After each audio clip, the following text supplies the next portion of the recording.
The business usual is always value for money. All the time we are trying to get value for money. What we don't look for is value for many. While we are generating value for money, do we care about those 4 billion people whose income levels are less than $2 a day, the so-called bottom of the pyramid? What is the challenge in getting value for money as well as value for many? It is described here in terms of the performance and the price. If you have money, of course, you can get the value. You can get Mercedes for very high price, very high performance. But if you don't have money, what happens? Well, you have to ride a bicycle, carrying your own weight, and also some other weight, so that you can earn the bread for the day. Well, poor do not remain poor, they become lower middle class, and if they do so, then of course the conditions improve. And they start riding on scooters, but the challenge is, again, they don't get much value because they can't afford anything more than the scooter. The issue is, at that price, can you give them some extra value, a super value in terms of their ability to ride in a car, to get that dignity, to get that safety? Looks practically impossible, isn't it? Now, this is something that we see on Indian streets all the time, but many people see the same thing and think things differently, and one of them is here, Ratan Tata. The great thing about leaders is that should they not only have passion in their belly, which practically all of them have, they're also very innovative. Innovator is one who does not know it cannot be done. They believe that things can be done. But great leaders like Ratan have compassion. And what you said, Lakshmi, is absolutely true. It's not just Ratan Tata, it's the house of Tatas over a period of time. Let me confirm what she said. Yes, I went barefoot until I was 12. I struggled 2 meals a day was a huge issue. And when I finished my SSC, the 11th standard, I had stood 11th among 135,000 students, but I was about to leave the school because my poor mother couldn't afford schooling. And it was Sir Dorab Tata Trust, which gave me 60 rupees per month, almost $1 per month for 6 years. That is how I'm standing before you. So that is the house of Tata. Innovation, compassion, and passion. They combine all that. And it was that compassion which bothered Ratan, because when he saw, in fact, he told me about 8 or 9 years ago, how he was driving his own car. He drives his own car, by the way. And he saw in the rains a family like the one that I showed to you getting drenched with an infant. And then he said, well, I must give them a car that they can afford, 1 lakh car, $2,000 car. Of course, as soon as you say something like this, people say it is impossible. And that's what was said by Suzuki. He said, oh, probably he's going to build a 3-wheeler with Stepney. And you can see the cartoon here. Well, he didn't build that. He built a proper car, Nano. And mind you, I'm 6 feet half an inch. Ratan is taller than me. And we have ample space in the front and ample space in the back in this particular car. An incredible car. And of course, nothing succeeds like success. The cynics then turned around, and one after the other, they started saying, yes, we also want to make a car in the nano segment. We'll manufacture a car in the nano segment. How did this great story unfold, the making of nano? Let me tell you a bit about it. For example, how it started, Ratan, was to just began with a 5-engineer team, young people in their mid-20s. And he said, well, I don't define a vehicle for you, but I will define the cost for you. It is 1,100,000 rupees, and you have to make it within that. And he told them, question the unquestionable. Stretch the envelope. And at a point in time, he got so engrossed in the whole challenge that he himself became a member of the team. Can you believe it? I still am told about the story of that single wiper design in which he participated until midnight. He'll be thinking early morning, he'll be sort of coming back with solutions. But who was the team leader? The team leader was Girish Wagh, a 35-year-old boy in Pune, and the nano team average age was just 27 years. And they did innovation in design and beyond. Broke many norms of the standard conventions. For the first time, for example, that a two-cylinder gas engine was used in a car with a single balancer shaft. Adhesives were replacing the rivets. There was a co-creation, huge co-creation with vendors and suppliers. Our ideas on board were welcome. 100 vendors were co-located adjacent to the plant, and innovative business models for automobile dealership were developed. Who would imagine that a fellow who sells cloth, for example, will be selling nano? I mean, it was an incredible innovation. Seeking solutions for non-auto sector, it was an open innovation. Ideas from all over were welcome. Mechanism of helicopter seats and windows was used, by the way, as well as dashboard that were inspired by two-wheelers. The fuel lines and lamps were as in two-wheelers. And the crux of the matter was, however, getting more from less. All the time, you have been given an envelope, you can't cross that envelope, which is 100,000 rupees, $2,000. And therefore, each component had to have a dual functionality. And the seat riser, for example, serving as a mounting for the seat, as well as structural part of the functional rigidity. Half the number of parts are contained in nano in comparison to a typical passenger car. The length is smaller by 8%, by the way, but the current entry-level cars, in comparison to that, it is 8% less, but 21% more inside space. And what happened was that more from less, you can see how much more for how much less. When the Model T was launched, and these are, by the way, all the figures that are adjusted to 2007 dollar prices. Model T was 19,700 by Ford. Volkswagen was 11,333. And British Motor was around 11,000. And Nano was bang on $2,000. This is why you started actually a new paradigm shift, where the same people who could not dream of sitting in a car, who were carrying their entire family in a scooter, started dreaming of being in a car, and those dreams are getting fulfilled. This is a photograph of a house and a driver and a car near my own home. The driver's name is Narayan. He has bought his own Nano. And you can see there has been a physical space that has been created for him, parking that car along with the owner's car. But more importantly, they have created a space in their mind that, yes, my chauffeur is going to come in his own car and park it. And that's why I call it a transformational innovation. It is not just technological, it is social innovation that we talk about. And that is where, ladies and gentlemen, this famous theme of getting more from less for more becomes important. I remember talking about this for the first time in Australia about 1.5 years ago when their academy honored me with a fellowship.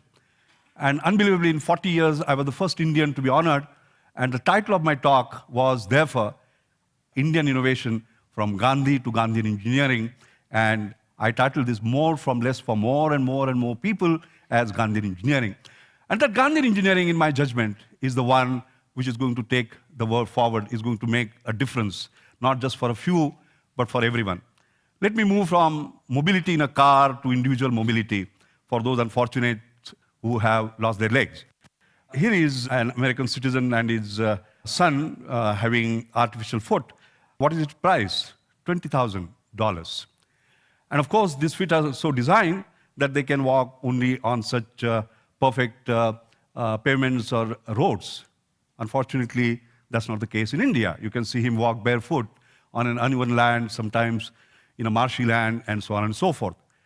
More importantly, they not only walk far to work, and not only they cycle to work, but they cycle for work, as you can see here, and they climb up for their work. You have to design artificial foot for such conditions. The challenge, of course, 4 billion people, their incomes are less than $2 a day. And if you talk about a $20,000 shoe, you are talking about 10,000 days of income. You just don't have it. And therefore, you have to look at alternatives. And that is how Jaipur Foot was created in India. It had revolutionary prosthetic fitment and delivery system, the quick molding and model components, enabling custom-made, on-the-spot limb fitments. You could fit it actually in an hour, by the way, whereas the equivalent other feet took something like day and so on. Out of socket made by using heated high-density polyethylene pipes rather than using heated sheets, and unique high-ankle design, human-like looks, flexions, and functions. And I like to show how it looks and how it works. Working in field. So they can freely work with this on the field and we don't need to change their profession.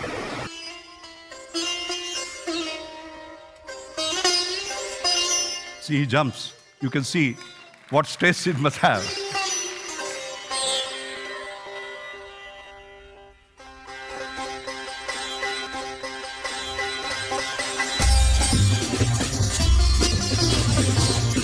below about me,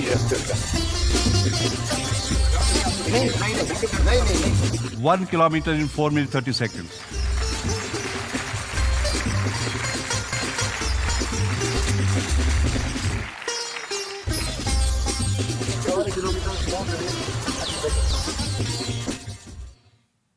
So that's what it is all about. And therefore, time took the notice of this $28 food, basically.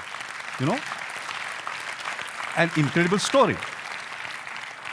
Let's move on to something else. I've been talking about getting more from less for more. Let's move to health. We talked about mobility and the rest of it. Let's talk about health. What's happening in the area of health? You know, you have new diseases, you require new drugs. And if you look at the drug development 10 years ago and now, what has happened? 10 years ago, it used to cost about $250 million. Today, it costs $1.5 billion. Time taken for moving a molecule to marketplace after all the human and animal testing was 10 years. Now it is 15 years. Are you getting more drugs because you are spending more time and more money? No, I'm sorry. We used to have 40, now they have come down to 30. So actually, we are getting less from more for less and less people. Why less and less people? Because it is so expensive, so very few will be able to basically afford that. Let us just take an example. The psoriasis is a very dreadful disease of the skin. The cost of treatment, $20,000. $1,000 antibody injections under the skin, by the way, and 20 of them. Time for development, it took around 10 years and $700 million. Let's start in the spirit of more from less for more and more, and start putting some targets. For example, we don't want $20,000, we don't have it. Can we do it $100? Time for development, not 10 years. We are in a hurry, 5 years. Cost of development, few $100 million. Sorry, I can't spend more than $10 million. Looks absolutely audacious. Looks absolutely ridiculous. Do you know something? This has been achieved in India. These targets have been achieved in India. And how they have been achieved? Sir Francis Bacon had once said, when you wish to achieve results that have not been achieved before, it's an unwise fancy to think that they can be achieved by using methods that have been used before. And therefore, the standard process where you develop a molecule, put it into mice, into men, were not yielding those results. Billions of dollars were being spent. The Indian cleverness was using its traditional knowledge, however, scientifically validating it and making that journey from men to mice to men, not molecule to mice to men. You know? And that is how this difference has come. And you can see this blending of traditional medicine, modern science. I launched a big program when I was the Director General of CSIR about 9 years ago.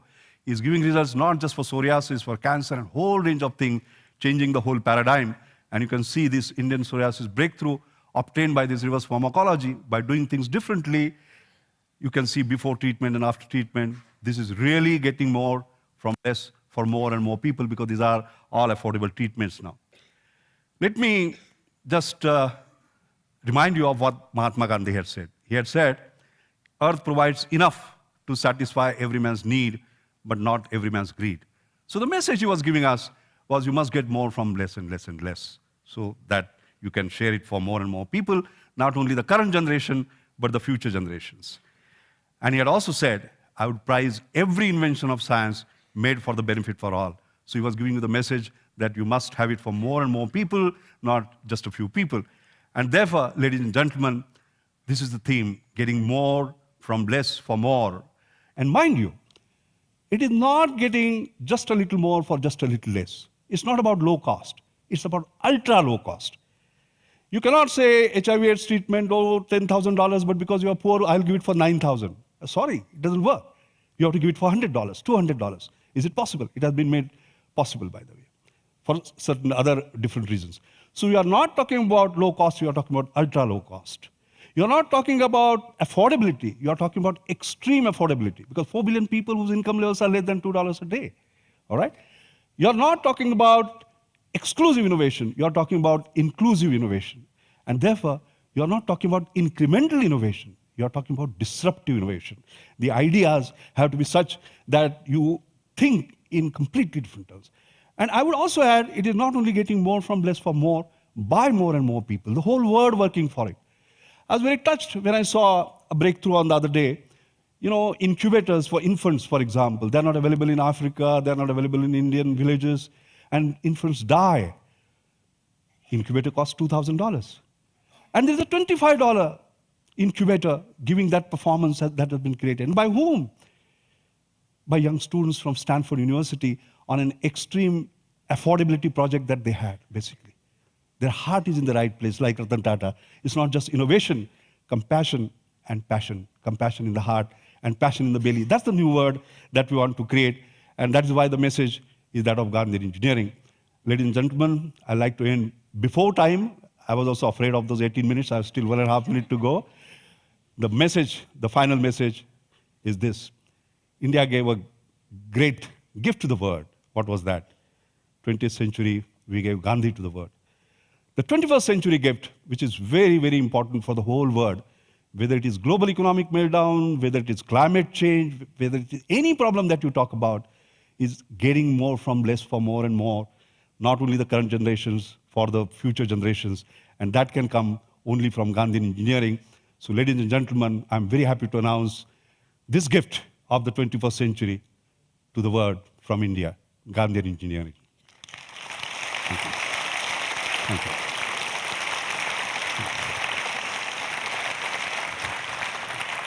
Thank you. Thank you, Dr. Mashelkar. Thank you very much. A quick question for you. You know, when you were a young boy, you know, in this school, what were your thoughts like? What did you think you could become? What was the thing that drove you? Was there a vision you had? What is it that drove you?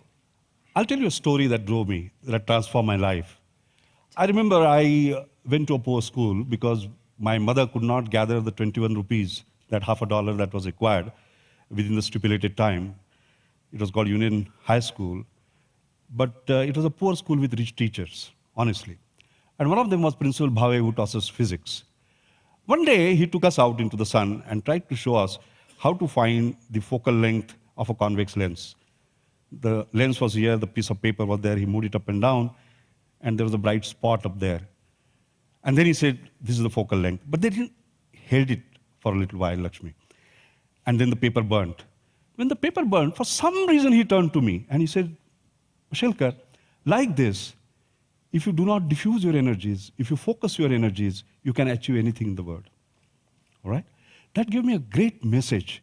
Focus and you can achieve. I said, oh, science is so wonderful, I have to become a scientist. But more importantly, focus and you can achieve. And that message, very frankly, is valid for society today.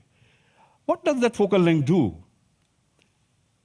It has parallel lines which are sun rays. And the property of parallel lines is that they never meet. All right? What does that convex lens do? It makes them meet.